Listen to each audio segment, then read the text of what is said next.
Okay, so after spending a good couple of hours soldering and assembling the SparKIT, it's now working finally. So the trickiest part is getting the separation right between two discs, and you're sort of limited by the length of the carbon fiber brush, because if say the discs are too far apart and you try to push them closer to each other, then they may each of the discs may move too far towards the center and come out of contact with the carbon fiber brushes. So if that happens, what you can do is apply a bit of pressure here while melting the solder over there, and that will shove the brushes forward. But thankfully I found a sweet spot.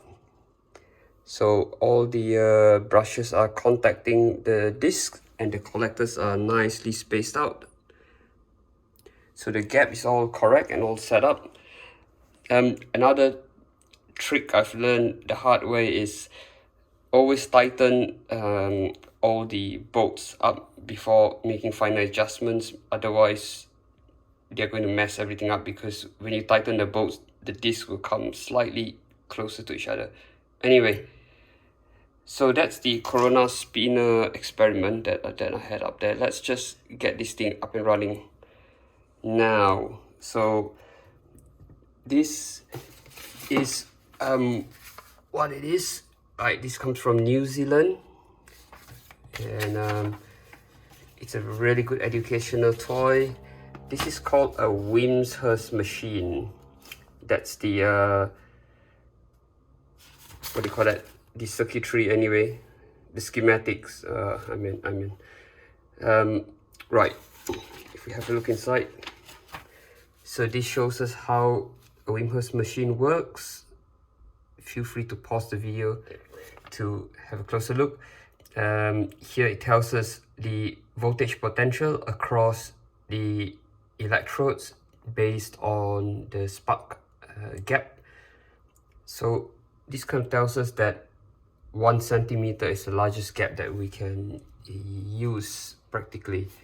Of course, it depends on the humidity of the air, and I believe the closer the discs are together, the more static energy they build up. So let's start off with 5 millimeters anyway, and see what we get.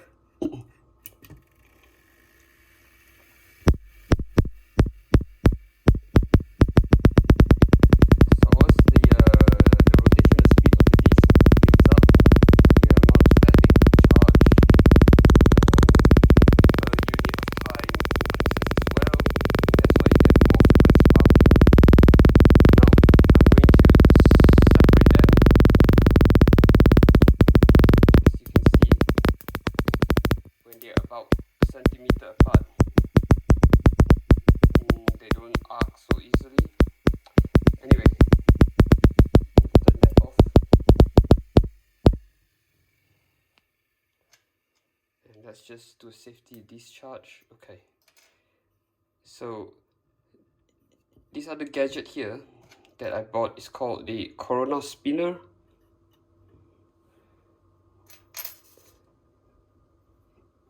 This is just a very low friction sort of cap, and it has a very low surface contact area, because that bit is pointed and this bit here is concave anyway.